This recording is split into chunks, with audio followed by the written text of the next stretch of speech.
Hello guys, welcome back to my YouTube channel. Please do not forget to subscribe to the channel and then like the video.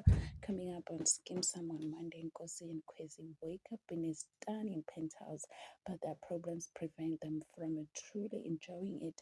Lehasa threatens to destroy Bully if she doesn't keep her mouth shut about the past. On Tuesday, Peterson faces pressure from his superiors as he closes in on Kwezi and Nkosi. Tensions escalate in the home household after Melita resigns from the hospital. A visit from childhood friend boosts Pretty's spirit. On Wednesday, a shocking video causes panic and prompts a sudden trip out of town for someone.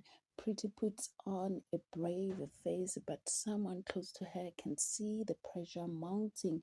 Minita grapples with self-doubt after her resignation. On Thursday, Kwezi throws Nkosi under the bus and blames him for Mkhulu Gumede's death. Minita struggles to find sponsors for Miss Gemini. On Friday, Nkosi walks on Kwezi, plotting his downfall with the Gobbers. Mrs. Homie reaches out to Melita only to be rejected. Luwat is attempted to be kind to Pax, backfires. Thank you guys for watching. Please do not forget to subscribe and like the video. Bye.